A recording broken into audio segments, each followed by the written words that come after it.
এই বেলপাতাগুলো দেখালাম, এই যে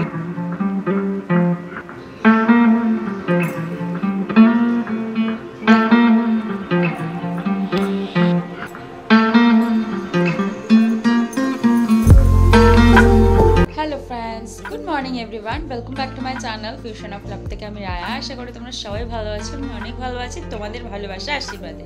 অলরেডি বেজে গেছে 9টা। আমি ঘুম থেকে উঠে গেছি প্রায় 8:30 মতন। উঠে ফ্রেশ ট্রেশ হলাম, কারণ এখন জিমে যাওয়ার জন্য তৈয়ারি করতে হবে। আর উঠেই না মনটাই খারাপ হয়ে গেল, কারণ বাইরের ওয়েদারটা এত স্টাফি হয়ে আছে।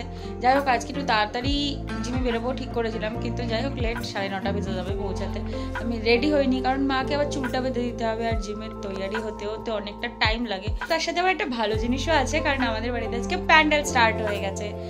অলরেডি পুরো স্ট্রাকচারটা রেডি হওয়া শুরু হয়ে গেছে, সেটাও তোমাদের সাথে শেয়ার করবো। চলো আগে রেডি হইনি, কারণ এরপর বকবক করলে একটু লেট হয়ে যাবে। পুরোপুরি রেডি হয়ে গেছি জিমে যাওয়ার জন্য। এই বটল, এই ব্যাগ, সমস্ত কিছু নিয়ে রেডি। এবার বেরোবো। গাড়িটাও রেখে এসেছিলাম, অনেক আগেই বেরিয়ে যেতাম। কারণটা হচ্ছে ফোনে আজকে সকালে চার্জ দিতে ভুলে গেছে, আর ওখানে কন্টিনিউ গান চলে, সেটা তো জানোই। ওয়ার্কআউটের জন্য এটা সব থেকে ইম্পর্টেন্ট জিনিস। দুটো কানে গিয়ে হেডফোন গুঁজি ব্যাস শুরু হয়ে যায়। তো তার জন্য ফোনে চার্জ থাকাটা খুব নেসেসারি, তাই চার্জ দিতে দিতে একটু লেট হয়ে গেল। এখন অলমোস্ট 11:30 বাজে, আর এই জাস্ট আমি বাড়িতে ঢুকলাম জিম থেকে। আর আজকে আমার এত হাত ফাত ব্যথা, আজকে পুরো ডাম্বেল নিয়ে কাজ করিয়েছে। মানে অনেকগুলো জিনিসের নাম এখনো আমি ধাতস্থ করে উঠতে পারিনি, তবে খুব বাজে এইসব জায়গা ব্যথাতে, মানে অদ্ভুত লাগছে আজকে। হ্যাঁ, অবভিয়াসলি ফ্যামিলিয়ার হয়ে যাব, 2-3 দিন চললে ফ্যামিলিয়ার হয়ে যাব। আর মানে আমার জিমের যে ট্রেনার, উনি খুব ভালো। মানে সব থেকে বড় কথা, জিমের যে ট্রেনার সে আমার থেকে অনেক ছোট, সেটা হচ্ছে কথা। বাট ওই যে স্যার একটা যে শিক্ষা দেয়, তাকে তো স্যার বলেই ডাকা উচিত। বাট আমি স্যার বলে ডাকি না, দাদাই ডাকি। যাই হোক, এখন 8 ঘন্টা যাবে, তারপর খাওয়া দাওয়া করবো। এখন একটু রেস্ট। মারা আজকে আমাদের এখানে গুরুদেব এসছেন মন্ত্র দেওয়ার জন্য।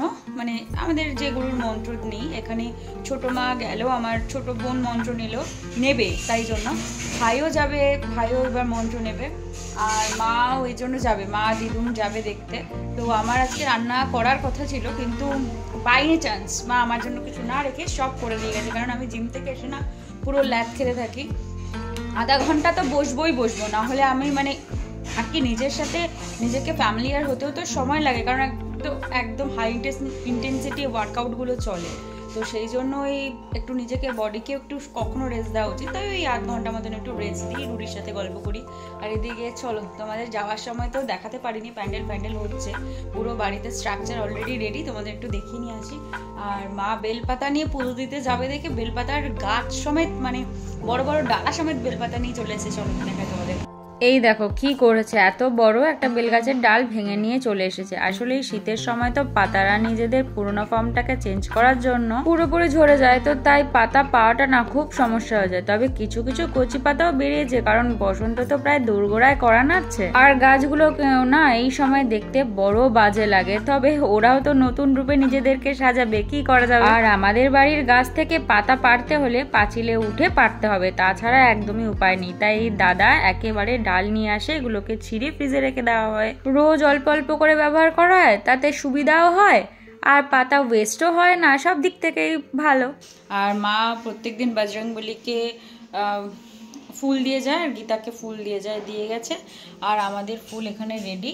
আজকে মনে যাওয়ার সময় দিদা পুজো দিয়ে যাবে, দিদুনরা তো ওই আর কিছুক্ষণের জন্য বেরোবে। আর এখানে আমার জল ঢাকা দেওয়া আছে, কারণ আমি আমার ভোলে বাবাকে স্নান করাবো। আর মায়ের চরণেও জল দিয়ে ওটা পরিষ্কার ধোয়া হয়, প্রত্যেক দিন ধুই। তো সেই জন্য মা এখানে জলটাকে গঙ্গা জল দিয়ে, তার মধ্যে একটু অগরু আর গোলাপ জল দিয়ে রেডি করে যায়। আর এই মানে অগরুটা রিসেন্টলি শেষ হয়ে গেছে আমাদের, তো এই অনুষ্ঠানের মধ্যে আবার অগরু চলে আসবে। আজকের ওয়েদারটা কিন্তু একটু ঠান্ডা ঠান্ডা লাগার মতনই ওয়েদার। মানে রোদ এখনো তো ওঠেনি, সকালবেলা বললামই হালকা হালকা রোদ উঠেছে, কিন্তু হাওয়া দিচ্ছে। বাট আমি যা ওয়ার্কআউট করে এসেছি আজকে, আর আমার এখন একটুও ঠান্ডা লাগছে না, বাইরে নিয়ে যাই চলো। সুন্দর হাওয়া দিচ্ছে আজকে, সুন্দর মানে সুন্দর। রাত্রেবেলা আমরা সবাই বান্দর হয়ে যাব এই হাওয়ার চক্করে, কারণ এত জোরে জোরে হাওয়া দিচ্ছে। রাতে আজকে যে কি কন্ডিশন হবে সেটা বুঝতেই পারছি। এবার জানো তো আমাদের বাড়ি উৎসবের আমেজটাই পুরো অন্যরকম, সবকিছু যেন কেমন নতুন রূপে সেজে উঠছে।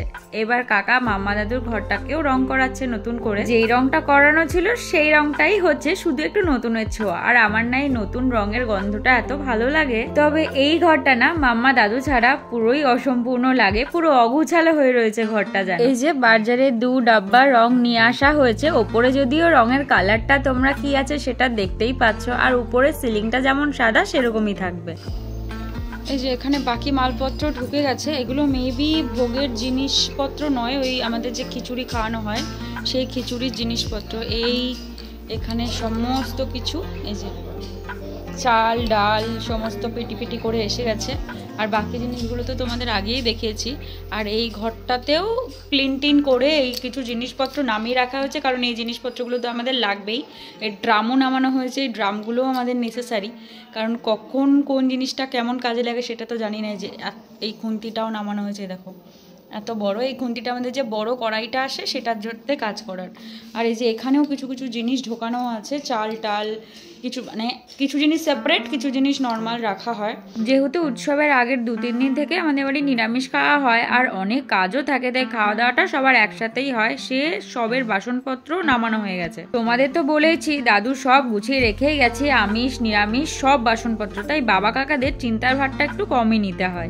আমাদের এই ঘরটাতে তো গাড়ি থাকে তোমরা জানোই, তাই খাটটা পাতানো একদমই সম্ভব নয়। তবে এবার তো লাগবে, অগত্যা গাড়িগুলোকে কোথায় রাখবো সেটাই চিন্তার বিষয় হয়ে দাঁড়িয়েছে। এখন যদিও শুধু ভাইয়ের গাড়ি আছে, বাকি সবকটাই বাইরে। আর পাশের বেডটার অবস্থা দেখো, সব কেমন পাহাড়ের মতন স্তূপ হয়ে আছে। এগুলো গোছানো কত চাপের বলো তো, এত জিনিস কবে কি করবে নিজেদের কাজ গুছিয়ে সেটাই হলো কথা। সবাই এসে থাকার জন্য প্রপার সেটআপ, প্রপার গায়ে দেওয়ার জিনিসপত্র, শোয়ার জিনিসপত্র, সেগুলো তো থাকতে হবে বলো। এমনি শীতকাল, যেখানে সেখানে তো যেমন তেমন ভাবে থাকা যায় না। একটা এত বড় অনুষ্ঠানে গোছানো গোছানো কি কম থাকে বলো। আর আমাদের তো বড় ফ্যামিলি, তোমরা সবাই জানোই। আর এই অনুষ্ঠানে আমরা সবাই প্রেজেন্ট থাকার চেষ্টা করি, সবার সমস্ত কাজ ফেলে রেখে। আর এদিকে চলছে প্যান্ডেলের কাজ। পুরো বাড়িটাকে যখন বাঁশ দিয়ে ঘেরা শুরু হয় তখন থেকে না আমাদের উত্তেজনাটা আরো দ্বিগুণ হয়ে যায়। হ্যাঁ, একদম দরজায় ঠকঠক করছে আমাদের বাড়ির অনুষ্ঠান। প্রতি বছর এই প্যান্ডেলের চক্করে একটা মজার ঘটনা ঘটে আমার সাথে। যেহেতু আমি এই বাড়ির বড় মেয়ে, তাই বাড়িতে প্যান্ডেল শুরু হলেই আমার রাস্তায় বেরোনো চাপ হয়ে যায়। যারা মোটামুটি জানে বাড়িতে অনুষ্ঠান হয় তাদের কথা আলাদা, বাট যারা জানে না তাদের ধারণা আমার বিয়ের তোড়জোড় হচ্ছে বোধহয়। রাস্তায় বেরোলেই কেমন অদ্ভুত ভাবে আমাকে দেখতে থাকে। আবার অনুষ্ঠান কেটে গেলে সবার ধারণা চেঞ্জ হয়ে যায়। প্রতি বছর একবার করে সবাই আমার বিয়ে দিয়েই ছাড়ে। পুরো বাড়িটা প্যান্ডেল করতে তো সময় লাগে, কারণ পুরো বাড়িটাকে ঘেরাও করার ব্যাপার থাকে। এক জায়গায় রান্না করা, এক জায়গায় পুজো, একদিকে ভোগের রান্না, একদিকে খাওয়া দাওয়া। কিছুটা আজকে হয়েছে আর বাকি কিছুটা আবার হয়তো কালকে হবে, তাই বাঁশ পুরো ছড়িয়ে ছিটিয়ে রয়েছে আমাদের বাড়িতে। তবে আজকে সকাল থেকে ওয়েদারটা এত বাজে, এই ওয়েদার নিয়ে না আমরা আরো চিন্তা ভাবনা করছি। ধোয়া পাকলা সমস্ত কিছুই তো কাজের বাড়িতে চলে, কিন্তু কিছুই আমরা করে উঠতে পারছি না এই ওয়েদারের জন্য। এই যে আমার গোপলা বুড়োকে দেখো, আবার সেজে গুজে বসে আছে, আর ও তো সবসময় করতে থাকে, তোমরা সেটা জানোই। এই শীতকালটাতে না ওকে দেখতে ভারী ভালো লাগে। সুন্দর সুন্দর জামাগুলো পরানো যায়, যেহেতু একটু ভারী থাকে। গরমকালে তো ওকে একদম হালকা পাতলা জামা পরানো হয়, আর এই ঘাগরাগুলো পরে থাকলে ওকে এত সুন্দর দেখতে লাগে। তাই মনে হয় না শীতকালটাই সারাক্ষণ থাকুক, তাহলে ওকে একটু সুন্দরভাবে দেখতে পারবো। রান্না তো মা করেই গেছিল, আমার শুধু করার দায়িত্বের মধ্যে ছিল ভাত বসানোটা, সেটাও কমপ্লিট হয়ে গেছে। আর আমার সত্যি কথা বলতে ভাত একটু উপর দিতে ভয়ই লাগে, ফ্যানটা গরম, ফ্যানটাকে আমি খুব ভয় পাই, কিন্তু যাই হোক পেরেছি। মানে আমি না আগে কি করতাম, আগে কিছুটা ফ্যান ফেলে দিয়ে তারপরে ভাত উপর দিতাম, তাতে ফ্যানটা অনেকটা পড়ে যেত, সমস্যা হতো না। কিন্তু দেখলাম সেরকম ভাত করলে না ভাতের মধ্যে ফ্যানটা থেকে যায়, একদম যেতে চায় না। তো একবারে ডিরেক্টলি উপর দেওয়া শিখেছি আবার নতুন করে। আগে তো পারতাম, মাঝখানে প্রবলেম, হাতে ফ্যান পড়ে যাওয়া, সেটা মিস গেছে, মানে বন্ধ করে দিয়েছিলাম, এখন আবার করেছি আজকে। অনেকদিন পর আজকে আবার এভাবে ভাত উপর দিয়ে রাখলাম। তো এরকম করে রাখলে না ফ্যানটা ভালো মতো ঝরে যায়। যাই হোক, শুধু একটুখানি আমার দায়িত্ব ছিল, সেটুখানি কমপ্লিট হয়ে গেছে। আর আমাদের এখনো প্যান্ডেল স্ট্রাকচার চলছে। আর আজকে বাইরে ওয়েদারটা এত বাজে, তখন তোমাদের দেখালাম হালকা হালকা রোদ, এখন পুরো রোদ চলে গেছে। আবার তোমাদের বাইরে থেকে একটু ঘুরে নিয়ে আসি চলো। আর এখন প্যান্ডেলের কাজ চলছেই, আর আমি এখন স্নান করতে যাব। মা দিদুন অলরেডি চলে গেছে। আমার হেয়ার ফল প্রবলেমটা আবার এত মারাত্মকভাবে বেড়েছে, তাই যত্ন না নিলে এটুকুও থাকবে না। আমি এত ল্যাথখোর যে আবার নিজে দেব সেটা আর হয় না, আর হলেও সেটা একদিন ব্যাস। আর এই শীতের জন্য মায়ের টোটকাটা রাতেও দিতে চায় না, ঠান্ডা লেগে যাবে সেই ভয়ে। তবে এবার আমি জোর কদমে লেগেছে, জানি না কতদিন এই জোশটা থাকবে, তবে এটা ব্যবহার করে আমার বেশ উপকার হয়েছিল। ব্যাস বন্ধ করে দেওয়া আবার যে কে সেই। তবে ওই যে বলে না, ঠেলায় না পড়লে বিড়াল গাছে ওঠে না, আমার অবস্থা সেই জায়গায় গিয়ে ঠেকেছে। ঘরে একটা স্প্রে বটল থাকায় আমার উপকার হয়েছে, আমি নিজে নিজে সেটাকে ইউজ করতে পারি ভালো রকম ভাবে। পুরো স্ক্যাল্পে একদম ভালো করে দিয়ে সেটাকে ভালো করে হালকা হাতে ম্যাসাজ করে নিতে হবে। ব্যাস এবার কিছুক্ষণ রেখে শুকিয়ে যাওয়ার অপেক্ষা, শুকিয়ে গেলেই নর্মাল জল দিয়ে ধুয়ে ফেললেই হয়ে যাবে। চলো, মাথায় মোটামুটি দেওয়া কমপ্লিট। এবার একটু রোদে গিয়ে বসি। রোদের দেখা তো একদমই নেই, সূর্যি মামা মাঝে মধ্যে একটুখানি উকি মারছে, তো ওইটা একটু শুকাতে হবে এই সিরামটা। একটু কিছুক্ষণ বসি, ওই আধা ঘন্টা মতন বসবো। এখন অলমোস্ট 1:45 মতন বাজে। ওই আধা ঘন্টা মতন বসে আজকে আবার শ্যাম্পু করতে হবে না, তার আগে একটুখানি ঘরে যাই। তার কারণ একটু জল রাখতে হবে, নাহলে শ্যাম্পু করার জল পাবো না, আর তখন হয়ে যাবে প্রবলেম। কারণ আজকে শ্যাম্পু না করলে প্রবলেম হয়ে যাবে, কারণ যেহেতু এখন ওয়ার্কআউট করছি চুলটা একটু ঘেমে থাকছে, তো একদিন অন্তর একদিন শ্যাম্পু করে নিতে হচ্ছে। যেমন আগে করতে হতো তেমন করতে হচ্ছে। আর আমার ঘর থেকেই আমার এই মেম্বার্সরা আজকে মানে এর মধ্যেই অন্য জায়গায় চলে যাবে, তাই জন্য এটাকে ছোট মা, এটা তো লম্বা স্ট্যান্ডটা, এটাকে ছোট করে ফেলেছে। আর সব থেকে প্রবলেমের বিষয় হচ্ছে আমার এই পার্টটা খুলে গেছে। এই পার্টটা দিয়ে এটাকে আটকে রাখা হয়েছে, এই পার্টটা পুরো খুলে গেছে। এখন আমার কি হবে জানি না। ওয়ার্ড্রপ এটা কিছু হয়ে গেলে আবার নতুন করে ওয়ার্ড্রপের ব্যবস্থা করতে হবে। এমনিই পয়সা কড়ির ক্রাইসিস, তারপরে আবার নাকি ওয়ার্ড্রপও আমাকে সাথ দিচ্ছে না, কি বলবো। এই দেখো, মা আর দিদুন যাওয়ার আগে সমস্ত বেলপাতা ছাড়িয়ে রাখা গেছে। এরা কোনো কাজ ফেলে রাখে না, ঝটপট এদের কাজ করা চাই। আর কত বেলপাতা হয়েছে দেখো। কিন্তু সব পাতা কিন্তু ভালো পাওয়াও যায়নি, কিছুটা ভালো আর কিছুটা খারাপ। তবে বেলপাতা ভালো আর খারাপ মহাদেবের চরণে পড়া নিয়ে কথা। এই সময় মোটে এমনি বেলপাতার ক্রাইসিস। অলরেডি চলে গেছে। আজকে বললাম তুমি দিয়ে দাও, কারণ আমাকে মাথায় শ্যাম্পু করতে হবে, দেরি হবে, বাবাও চলে আসবে, বাবাকেও খেতে দিতে হবে, তো তুমি পুজোটা দিয়ে যাও। এই যে আমার মহারাজ মহারাথী গন্ধের পুজো দেওয়া কমপ্লিট। আর এখন ফুলের সংখ্যাটা একটু কমই আছে, তোমরা তো জানোই আমাদের বাড়িতে ফুলের ক্রাইসিস দেখা দিয়েছে। টান করে খাওয়া দাওয়া কমপ্লিট করে এখন আসলাম একটু বাইরে। তবে আজকে তো তোমাদেরকে দেখিয়েছি চারিদিকে রোদের বংশবৃদ্ধি মাত্রও নেই। আজকে সূর্য মামা মনে হয় ঠিক করেছে একটু ভেতরে থাকবে, মানে লুকিয়ে থাকবে, ছুপিয়ে থাকবে। এখান থেকে সূর্যকে দেখা যাচ্ছে, বেশ বড় গোল করে আছে, তাকানো যাচ্ছে না ওর দিকে। এমন মানে ওই পুরো হয় না একদম গোল থালার মতন, মনে হচ্ছে একদম আগুনের ঝলকা, একদম একটা আগুনের পিণ্ড ওরকম লাগছে, কিন্তু আলো চারিদিকে আর ছড়াচ্ছে না, এরকম একটা ব্যাপার। আর দেখলেই তো প্যান্ডেল হচ্ছিল, স্ট্রাকচার মোটামুটি কমপ্লিট, কিন্তু এখনও বাঁশ পড়ে আছে। আর এই দিকটা থেকে সমস্ত কিছু সরিয়ে দেওয়া হয়েছে, যা যা আর কি ফুলের টপ সাজানো ছিল সেগুলোকে সমস্ত কিছু করে সরিয়ে এই যে কাকাদের যে শেডের নিচটা, এই নিচটাতে সমস্ত রাখা হয়েছে। এটাকে পুরো ধার দিয়ে সাজিয়ে দেওয়ার কথা চলছে, এখনও জানি না, প্ল্যান চেঞ্জও হতে পারে। কারণ যেহেতু এই যে জায়গাটা, এই জায়গাটায় আমাদের মঞ্চ তৈরি হয়, ঠাকুরের মেন মন্দিরটা তোমরা তো জানোই। আগের বছর এত ভালো করে আমি হয়তো এক্সপ্লেন করে উঠতে পারিনি, তাই জন্য তো এই চারিদিকটা পুরো ভালো করে সাজানো, মানে ঘোরা হয়, আমাদের ঘিরে দেওয়া হবে। আর এখানটায় কিন্তু আমাদের সরস্বতী পুজো হয়। আর এই টপিকে দেখো, যখনই প্যান্ডেল হবে ও এরকম করে ভেতরে বসে থাকবে, ওইখান থেকে নড়বে না। আর যদি বাড়িতে এত লোকজন আসে, ও কিন্তু কোনো রকম কোনো আওয়াজ করে না। এমনি সময় দেখো না ঘেউ ঘেউ করে চিল্লায়, কিন্তু অন্যান্য দিন ও অন্য এই অনুষ্ঠানের সময় ও একটা টু শব্দও করবে না। আর না হলে অন্য সময় বাড়িতে একটা মাছিও গলতে পারবে না, ও এমন চিল্লাবে। এই জায়গাটাকে পুরো ঘিরে দেওয়া হয়, মেন মন্দির থাকে, আর এই চারিদিকে আমরা প্রদক্ষিণ করি। আর সবথেকে বড় কথা হচ্ছে এইবার চেঞ্জেস হবে হচ্ছে এই জায়গাটাতে আমাদের করা হয় ওই দিকটা, দাঁড়াও একটু ওইদিকে যাই। এত চারিদিকে বাঁশ টাস লাগানো না, যাওয়ার কোনো উপায় নেই, কোনটাতে উষ্ঠাকে ধারাম করে পড়বো সেই জন্য আর যাওয়াটাও হচ্ছে না। বাবা খেলাম তার মধ্যে এই গোলাপ ফুলের কাটা, মাই গড। এই যে দেখাই, দাঁড়াও, এই জায়গাটা আমাদের প্রত্যেকবার করা হয় হচ্ছে ওই ভোগের জায়গা।